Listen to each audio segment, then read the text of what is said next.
Hello and welcome to this talk by me, Euegne Sadler Smith, Professor of Organisational Behaviour at the University of Surrey, UK.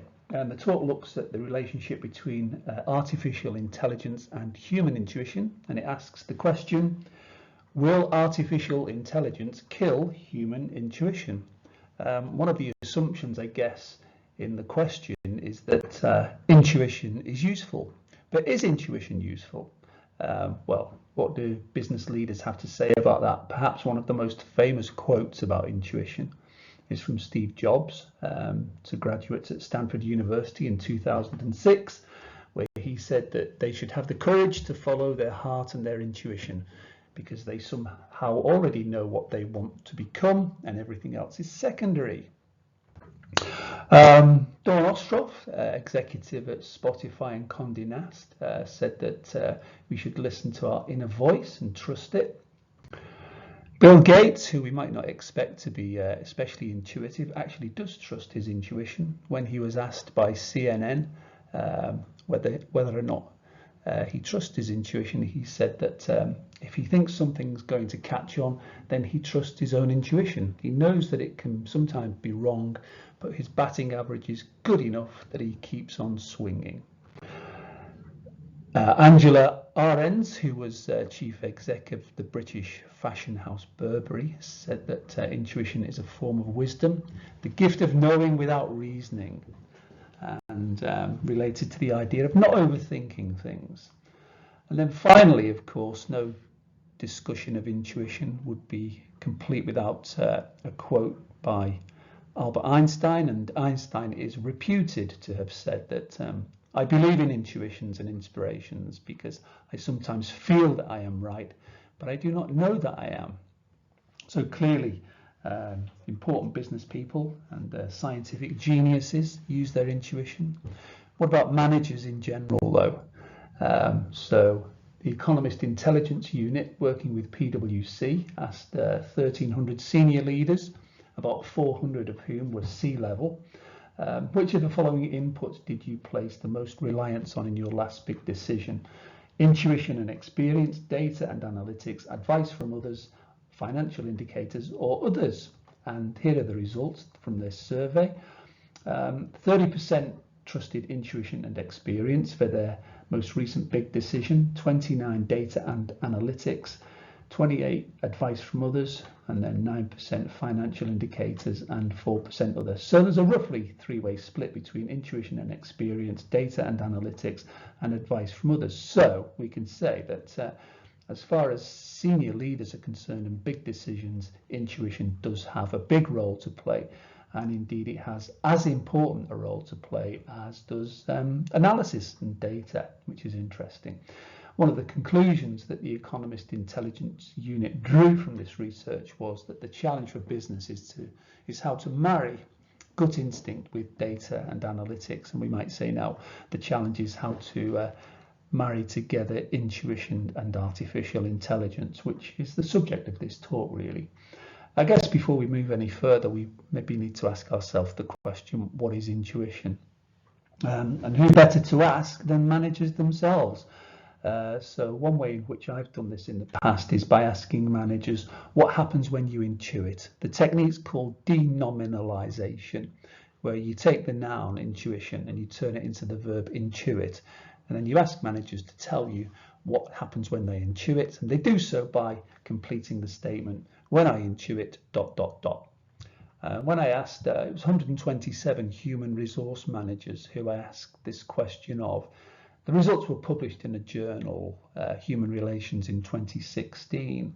But in terms of what I found, maybe present it as a word cloud is a nice, quick and easy and convenient way to see the results. So the things that came up most frequently are the big ones in blue and so on through the different colours.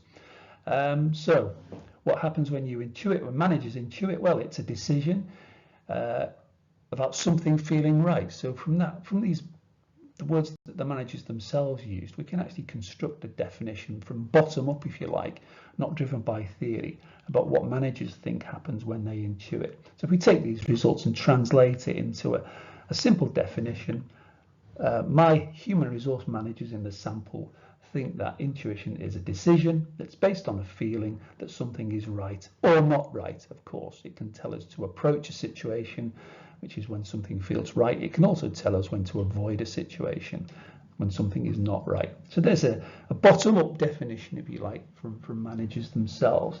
Of course, we need textbook definitions and we need theory as well.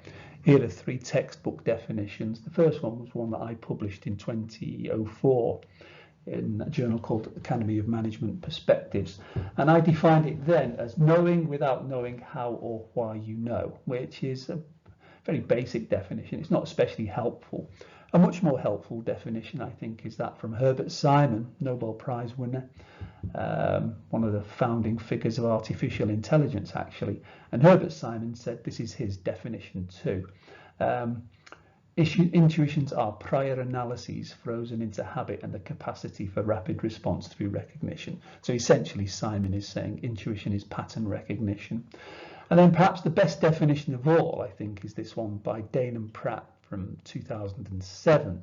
And they described intuitions as effectively charged judgment. What does that mean? Well, it means intuition is a judgment. Affectively charged, in other words, it involves feelings, gut feelings, we typically call it, or hunch, or vibe. Words like that are used to describe it. So intuitions are effectively charged judgments. They're a judgment. We don't know if they'll be right or wrong before the event, obviously.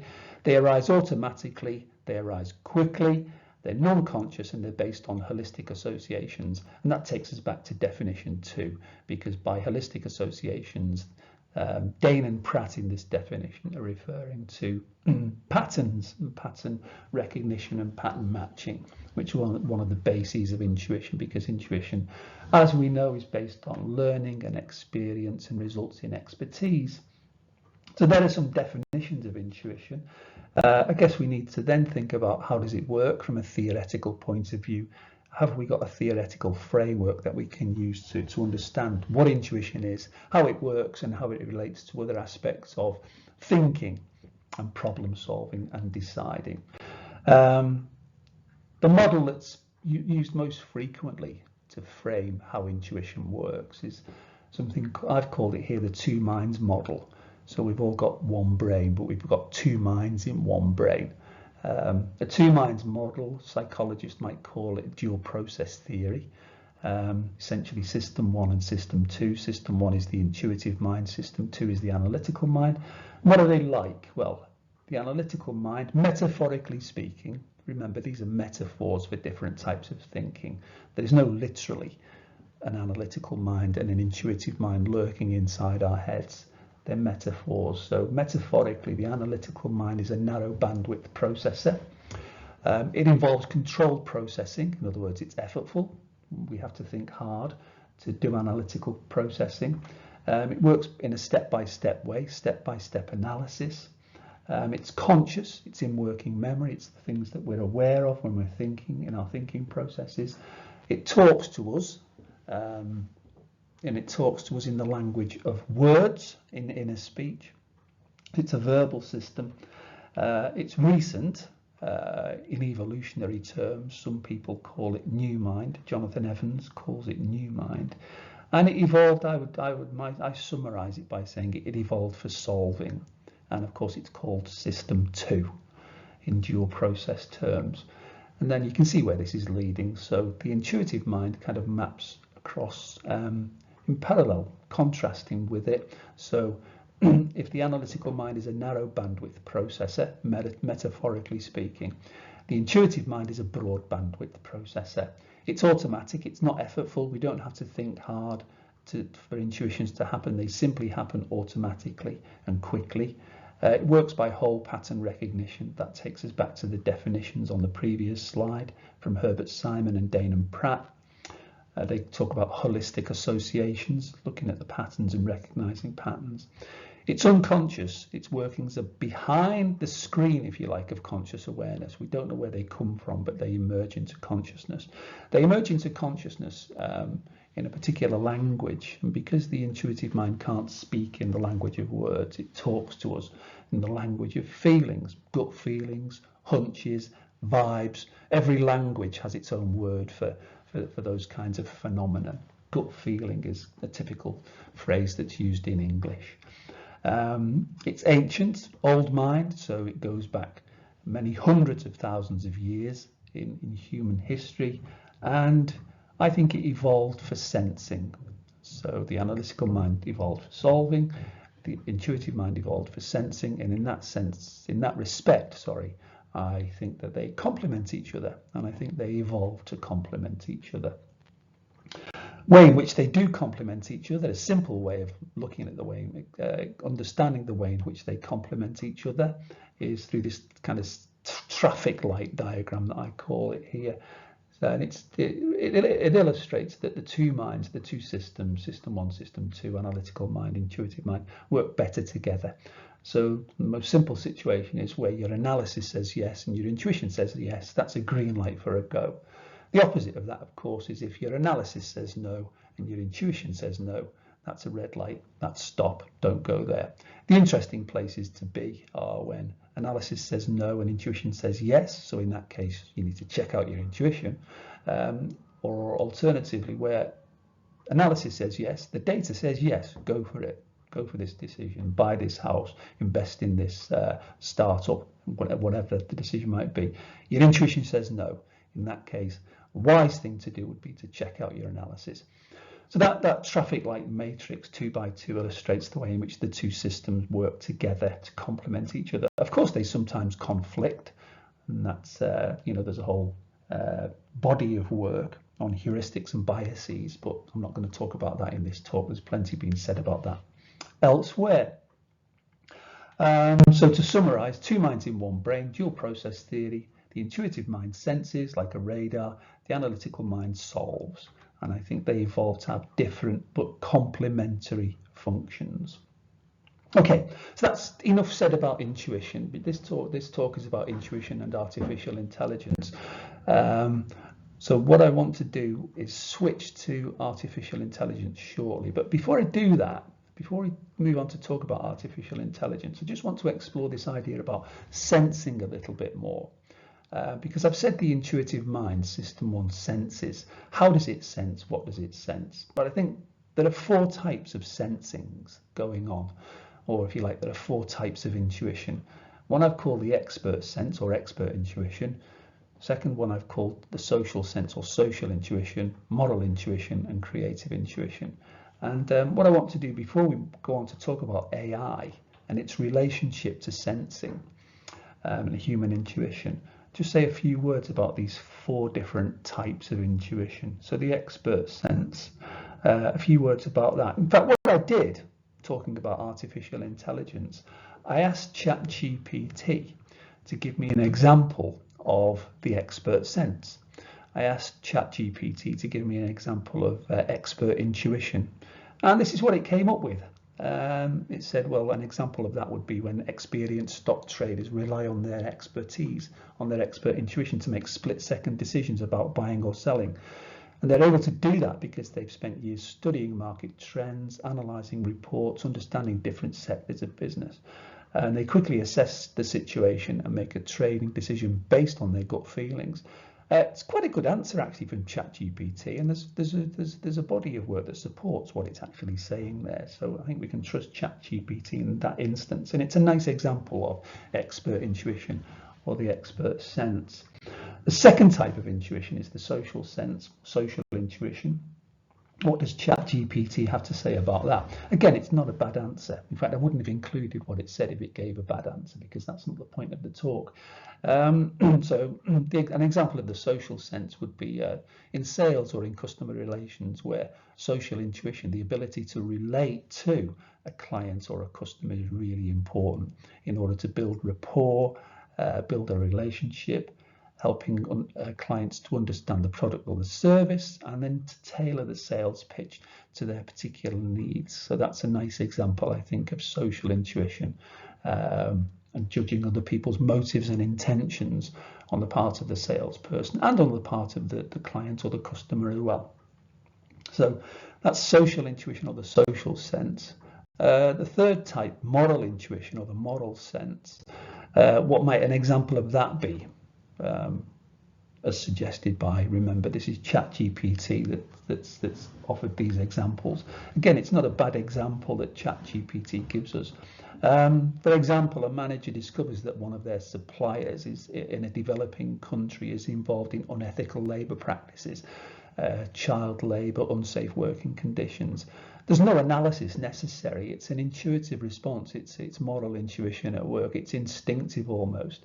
The manager's intuitive reaction is immediate disgust, because moral intuitions are accompanied by moral emotions, in this case disgust at the fact that child labour and unsafe working conditions are being used, and leads to the termination of the contract.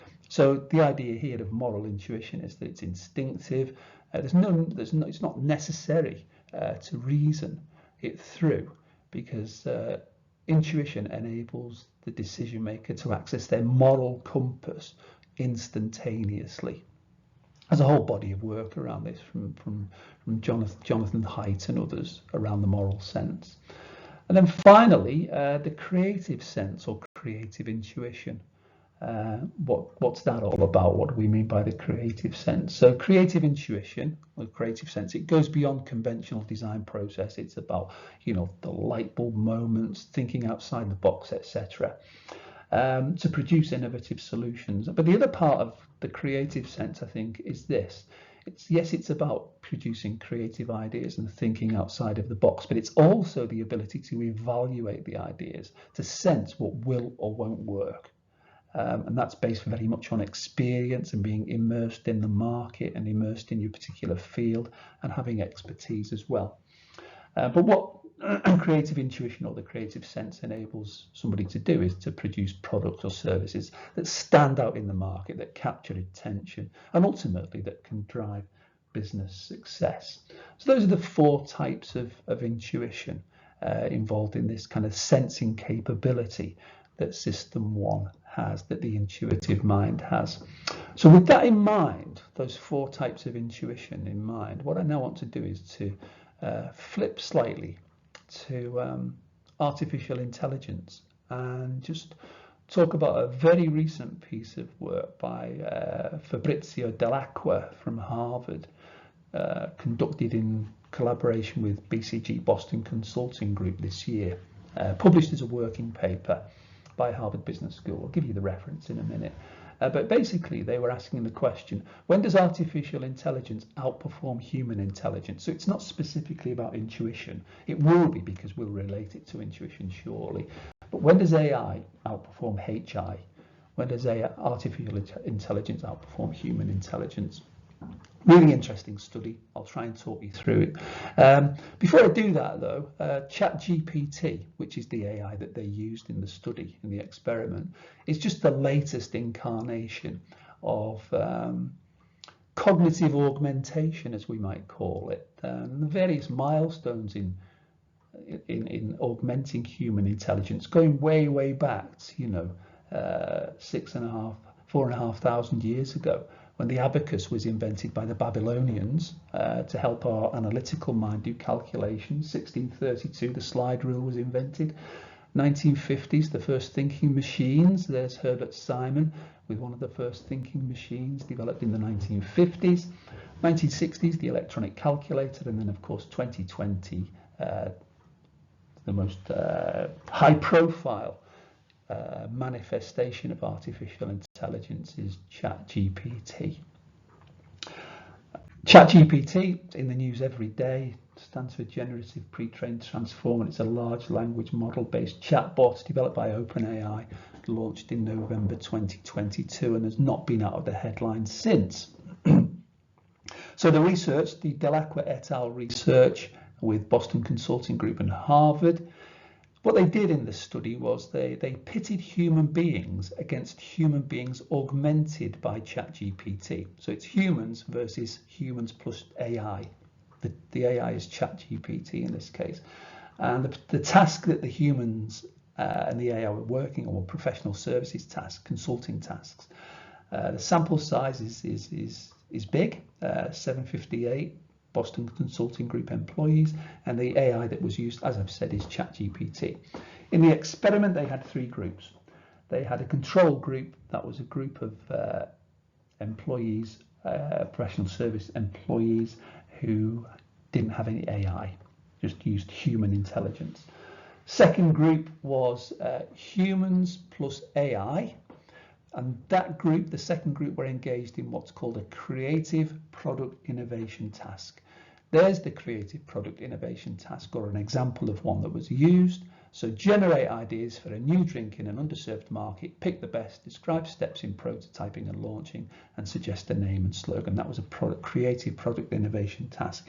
And the creative product innovation task was this task given to the second group. The third group, humans plus ChatGPT in a business problem solving task. Do they beat the control group? And the business problem solving task was pick a brand for the company to focus on, be creative, use your judgment on what's likely to work, and justify with evidence. Business problem solving task. So remember, it's human plus AI in a creative product innovation task versus a control group doing the same task, or humans plus ChatGPT in a business problem solving task versus the control group who don't have access to ChatGPT. So what happened? What were the results? Well, here we go. On the creative product innovation task, don't worry about the inside frontier, I'll explain that in a minute. On the creative product innovation task, the humans plus ChatGPT outperformed the control group by 40%. So humans plus AI were better than the control group on the creative product innovation task. However, on the business problem solving task, humans plus AI were 23% worse than the control group. So in other words, on the green task, creative product innovation tasks, humans plus AI outperformed humans alone. On the red task, business problem solving tasks, humans plus AI were outperformed by humans alone. The way in which the researchers conceptualize this is very interesting. Let me take a moment or two to explain it. The dashed line represents equal difficulty tasks. They've drawn it as a curve. In the paper they explain why. I won't go into it now. It could equally have been drawn as a straight line, but it's drawn as a curve. So think of the curve as the level of difficulty of the task. And then the blue line, the blue wavy line, is artificial intelligence's abilities, AI ability. So where AI goes outside the dotted line, and the task is on that line, the task is inside the frontier. In other words, it's a task that can be completed successfully using generative AI plus humans. On the other hand, when the task is outside the blue line, outside AI's abilities, for example, the business problem solving task, they describe it as being outside of the frontier. So creative product task is inside the frontier, it's within AI's abilities. The problem solving task, on the other hand, is outside of AI's abilities. Of course, because the line's a wavy line, it crosses over the difficulty task line, and there are some tasks that exist on the frontier. So they call this line a jagged technological frontier. And it's dynamic, of course. It's going to change as the capabilities of AI change as well. More about that in a minute or two. So the summary that the two takeaways from this research was that on tasks within the frontier, the AI significantly improved human performance. Whereas outside of the frontier, the humans relied too much on AI and they were more likely to make mistakes. Okay, so let's try to put together this idea of the jagged technological frontier and human intuition, because remember the title of the talk was, Will AI Kill Human Intuition? So what I've tried to do here is to make some best guesses about where the different types of intuition, the four sensings, fit in relation to the jagged frontier. I think the expert sense, and there's been a lot written about this from the 1950s onwards, that sometimes algorithms can actually outperform human beings. So perhaps the expert sense is the one that's most likely to be inside the frontier, And this is a point for debate and discussion, but as a point of debate, maybe we can say that the expert sense is the one that's most likely to be inside the jagged frontier. The social sense and the moral sense I've placed outside of the frontier. They are outside of artificial intelligence's capabilities. And then, of course, there are likely to be some tasks which are on the frontier. So for the sake of argument and for the sake of discussion, I've put the creative sense on the frontier, where humans, it's within AI's capabilities, but AI's serves to augment human creativity and judgment. So say a few words about, what I want to say is a few words about AI and the creative sense, or AI and creativity and creative intuition, a little bit more to illustrate some of the points and the limitations of generative artificial intelligence. A study by Gattis et al. In 2015, what they did was they used a piece of AI that was capable of imitating famous artists. They presented it with this canal scene, and then the AI was programmed to produce pictures of the canal scene in the style of, first of all, top right, Turner, the British artist from the 1800s. So there's the AI's interpretation of the canal scene in the style of the British artist Turner. C, it's the canal scene in the style of course, Vincent van Gogh. So there's AI's interpretation of the photograph in the style of Van Gogh. And then the bottom right there, Edvard Munch's The Scream. The AI has produced the canal scene in the style of Edvard Munch. I don't know what you think, but obviously the originals, the Turner, the Van Gogh and the Munch, would find their place on the wall of any art gallery anywhere in the world. I'm not sure that AI's inventions or artistic efforts would. In fact, what the AI is simply mimicking the style, and that then raises important questions about what we mean by creativity. Is mimicking a creative work creativity in itself? If creativity is producing something novel and useful, is AI capable of being creative in that sense? Give you another example. These are all works of art by the same painter, as you probably know, Pablo Picasso, all by him at different stages in his career. And what Picasso did throughout his career was he followed the rules early on. He broke the rules with the invention of Cubism with Braque in the early part of the 20th century. And then, having followed the rules and broken the rules, he invented a new set of rules. The rules of how to represent objects, 3D objects in two-dimensional space, principally Cubism. So in that sense, I don't think anybody could deny that Picasso's work is creative. Picasso was able to follow rules, to break rules, and invent new rules. And that brings me to a quote by another artist, a musician, that summarizes this quite well, I think, and helps us to understand what we mean by creativity and artificial intelligence. The French composer Claude Debussy famously said, he wrote works like Launer, famous as an impressionist composer. He said that works of art create rules. Rules do not create works of art. So in the case of Picasso, Picasso created a new set of rules. The rules didn't create the work of art. The artist, the human creativity, created the rules. So that then begs the question, can a machine following rules created by a creative human, be truly creative? It's a big discussion, and we'll leave it there, but it really does raise questions about, perhaps the answer to the question, will AI kill human creativity? Perhaps it never will, because it can't create the rules in the same way that human beings do. Remember the blue line, the AI ability line, will change position. What will happen when it goes outside the level of difficulty line is that singularity. Is that where there's runaway artificial intelligence, which is self-perpetuating, self-creating, and imperils humanity. Don't know. Big discussions about that recently in the UK at the AI Summit meeting, where hosted by Prime Minister Sunak and attended by, amongst others, Elon Musk.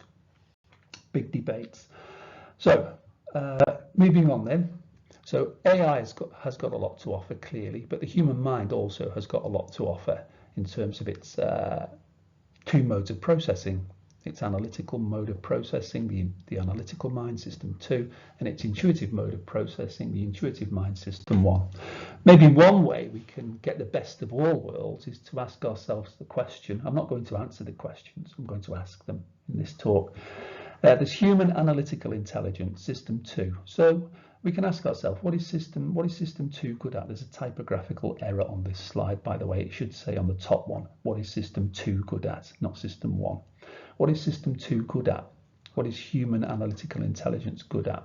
Similarly, with intuitive intelligence, and the same typographical error is there. What is system 1 good at? What is system 1 good at? What is intuition good at? What can it do well?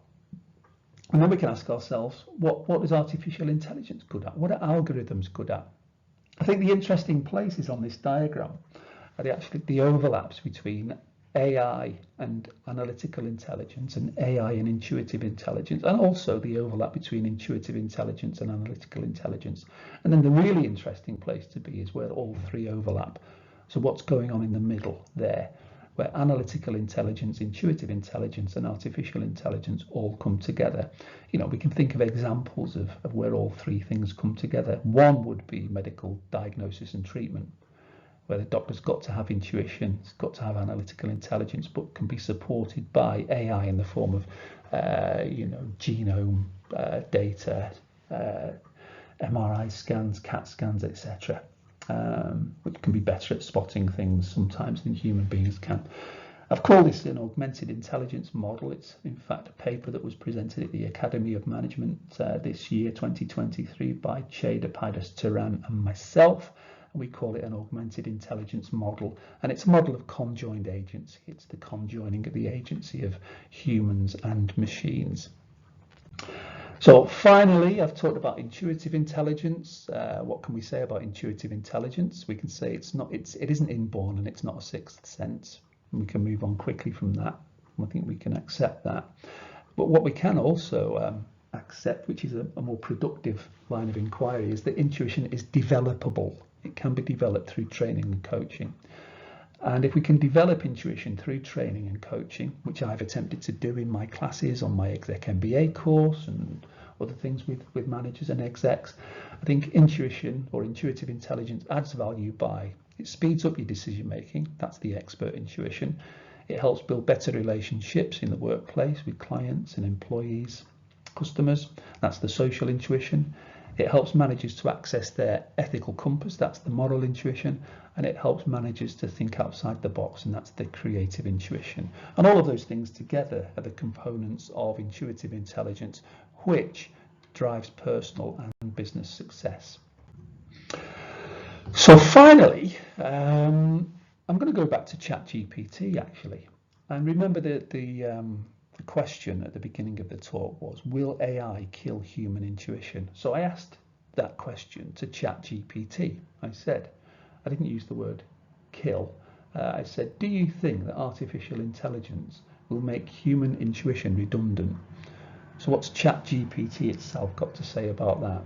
Well, actually, it's not a bad answer. It says AI has the potential to complement and enhance human intuition in many ways, but it's unlikely to make human intuition completely redundant. This is verbatim, I'm just quoting ChatGPT. Human intuition, says ChatGPT, is a complex and multifaceted aspect of human cognition that involves a combination of experience, knowledge, emotions, and pattern recognition. While AI can excel in specific tasks that involve data analysis, pattern recognition, and large-scale information processing, it lacks the depth of understanding and nuanced judgment that human intuition provides. And ultimately, the relationship between AI and human intuition is more about collaboration than replacement. Humans can leverage AI as a tool to enhance their decision making and intuition, but the uniqueness of human intuition is likely to remain relevant in many aspects of our lives. So ChatGPT and myself are kind of on the same page with this idea of augmented intelligence. So it's essential to develop this augmented intelligence idea. It's essential for humans to understand the strengths and limitations of AI, and also the strengths and limitations of their own analytical mind and intuitive mind, and use AI and the two human minds to support and augment their own intuition and judgment. So ChatGPT doesn't think that AI will kill human intuition. Its suggestions there are that they'll complement each other. So if you want to read more about this, the Delacroix et al. Work is published as a working paper by Harvard. Click on the link, follow the link there, that would take you to Boston Consulting Group's page on the same project. The Gattis et al. Study of the paintings and creative intuition, and this kind of homogenization, lack of creativity of AI is there. Obviously, if you want to read about System 1 and System 2, the best place to go is to Danny Kahneman's book, Thinking Fast and Slow. And if you want to read more about intuition in business and my thoughts on intuition as these four senses of expert sense, moral sense, social sense, and creative sense, you could look at my new book, Intuition in Business, published by Oxford University Press earlier this year. So that's it. They're my thoughts on will AI kill human intuition? If you want to get in touch with me, email me e.sadler-smith@surrey.ac.uk. I'd love to hear from you, and I hope you enjoyed the talk. Thank you very much.